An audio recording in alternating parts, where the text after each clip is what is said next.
Alright, so we're going to talk about something called theoretical probability, and we're going to talk about independent and dependent events. So our learning target is I can solve problems using probabilities. Okay, so whenever someone says theoretical probability, this is the probability is the measure of how likely an event is to occur. The set of all possible outcomes is called the sample space. This will come back up. For equally likely outcomes, the theoretical probability of an event looks like this. So it's the probability that the event will happen. And it is the ratio, which just means fraction, of the number of favorable outcomes to the total number of outcomes. Okay, so this is stuff you've already done before. So first we're going to look at simple events. And this is just the probability of one event happening. So if you look at number 1, a jar contains 32 red marbles and 28 blue marbles. What is the probability that a randomly selected marble is red? So there's only one thing happening, one marble is being selected. So here's what you do.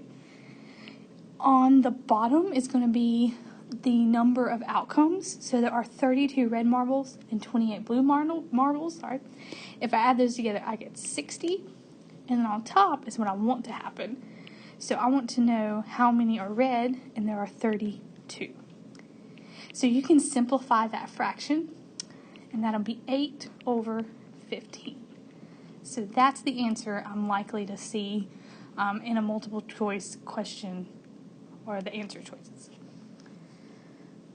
All right, if you look at number 2, a letter in the word restoration, and notice that that has 11 letters, is randomly selected.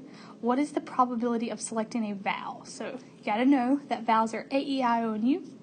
And if you count them, there are 5 out of 11. Okay, if you look at number 3, a day in the month of January is randomly selected.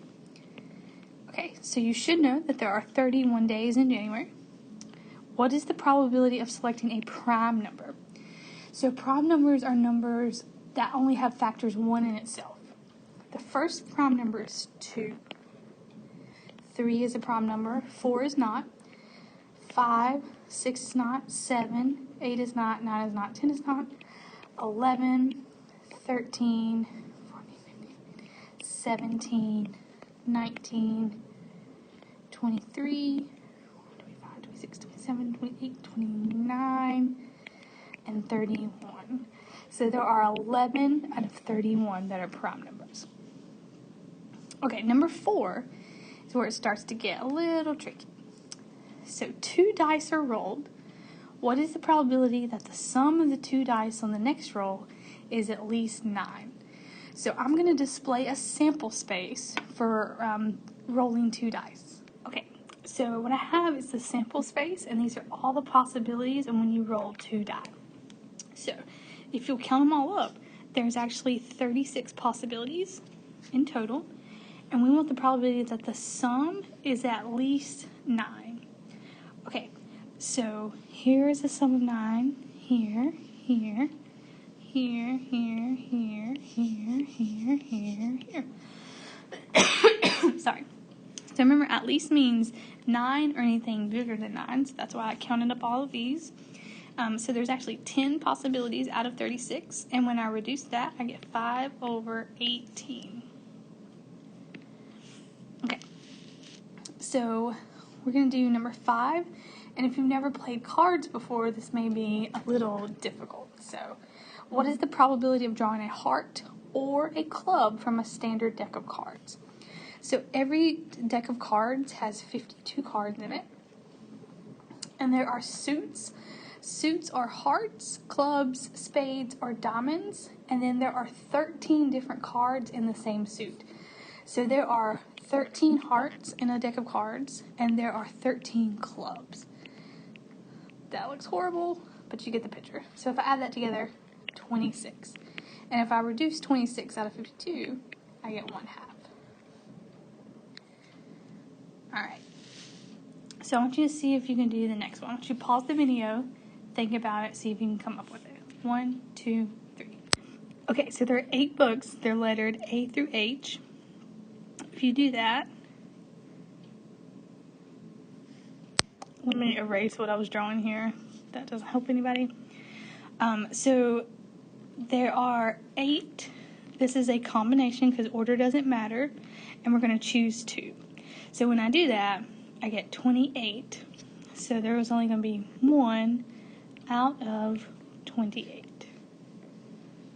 There are 28 possibilities. That's why it's one on the bottom, and I'm only going to choose. I'm going to choose books A and B. If that one doesn't make sense, it's cool. If 1 through 5 makes sense, you're good. Okay, so let's talk about something else called a complement of an event. The complement of an event is the probability of the event not happening. So anytime you see complement, that's the event not happening. Since the sum of all probabilities in a sample space is 1, the probability of an event not happening is 1 minus the probability of the event actually happening. So we're going to do these 2 examples, and then I'm going to let you try to. So the probability that it will snow tomorrow is 7 out of 20. What is the probability that it will not snow? So we're going to do 1 minus the probability it does snow, and I get 13 out of 20. So that's the probability it will not snow. Okay, number 8. A month in the year is randomly selected. What is the probability of getting a month that does not begin with the letter A? So I'm going to do 1 minus, so there are 12 months in a year, and 2 of them begin with the letter A, August and April. So if I do 1 minus 2 over 12, I get 5 over 6. Okay, so how about you try these 2? Number 9 goes with this problem. And number 10, you can use that sample space. I'll put it up here. Okay, so here you go. That's the sample space of rolling 2 dice. So you try this, pause the video, and 1, 2, 3. Okay, so I'm going to do 1 minus. There are 10 prime numbers out of 16 if you count them. Remember, prime numbers are 2, 3, 5, 7, 11, 13. Sorry, let me change that. So there are 6 that are prime. Okay, and then when I subtract this, I get 5 out of 8. Okay, if 2 dice are rolled, what's the probability of not getting doubles? 1 minus, I got to figure out what's the probability of getting doubles. There's 36. Remember, doubles are when you get 1, 1, 2, 2, 3, 3, 4, 4, 5, 5, 6, 6. So there are 6 possibilities. Now when I subtract this, I get 5 out of 6. So hopefully that's what you got. And if not, you can always ask me questions. Okay, so now we're going to move on to something called compound events. Compound events are the probability of 2 or more simple events. So we just talked about simple events. So now we're going to have multiple things going on. So there's 2 different things you need to understand. Independent events are when the outcome of one event does not affect the outcome of the other event. A dependent event is when the outcome of one event does affect the outcome of the other. So here are the 2 different formulas for this. So if it's independent and I want to find the probability of getting A and B, I'm going to do the probability of A times the probability of B. Alright, and if they're dependent, I'm going to do the probability of A times the probability of B after A occurred. So I have to know that A actually happened. Okay, and then below are 2 examples.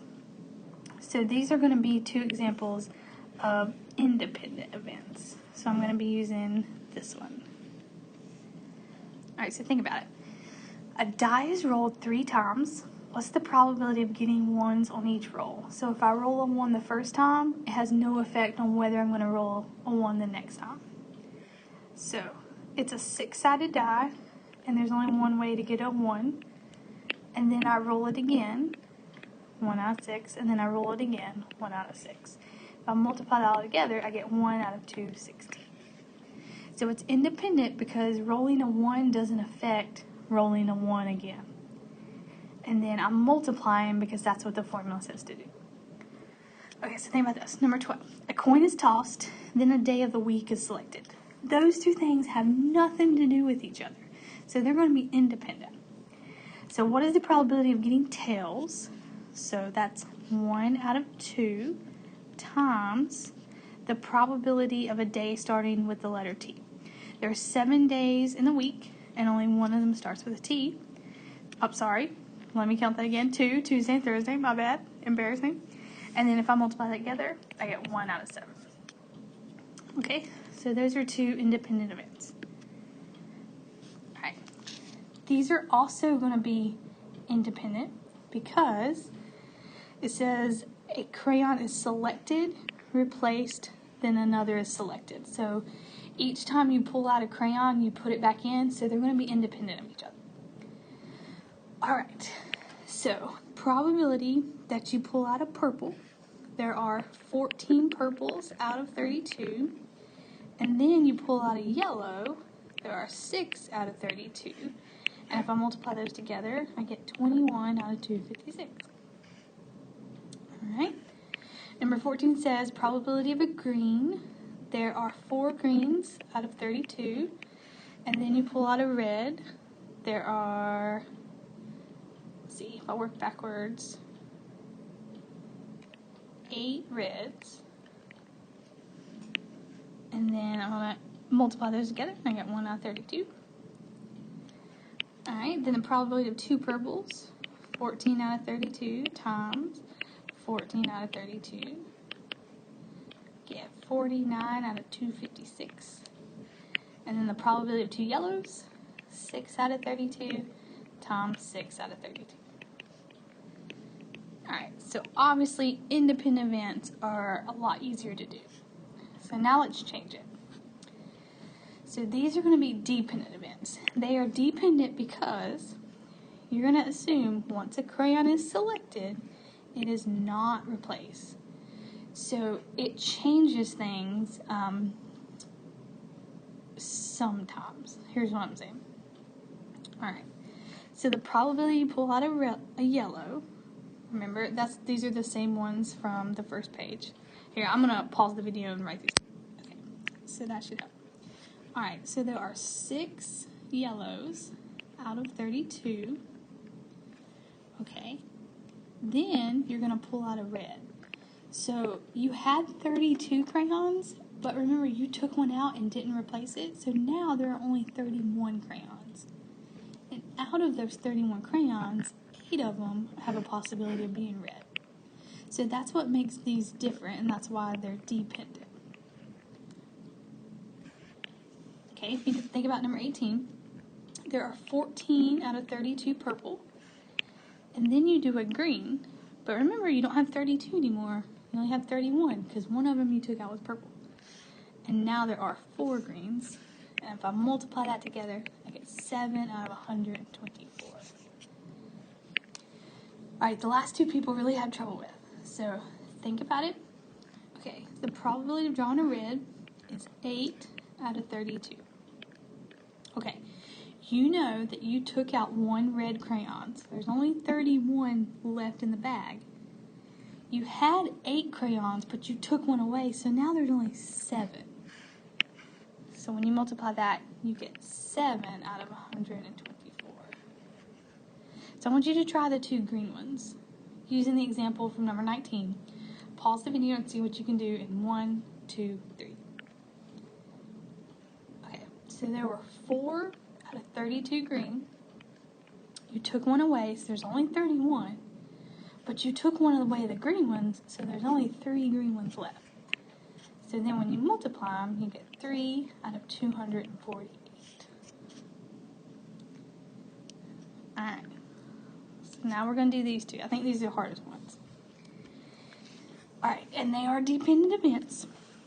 So a card is drawn from a standard deck, not replaced. That's what makes it dependent. what is the probability of choosing a heart and then a spade? Okay, so there are 13 hearts out of a 52 deck of cards. You took one card away, so now there's only 51, and there are 13 spades altogether. So this is 13 out of 204. Alright, well, let's do the last one. Jack had 4 Snicker bars and 8 Mars bars. He randomly chose a piece of candy, ate it, so it's not going back. That makes it dependent. What's the probability that they were both Snickers? Okay, so there were 4 out of 12 candy bars. He ate one of them, so now there's only 11 candy bars. But the first one was definitely a Snickers, so there's only a possibility of 3 now. And when I multiply it, I get 1 out of 11. So that's how you do that. I know some of it's a little confusing. You can ask me as many questions as you need to. So try your assignment and see what you can do.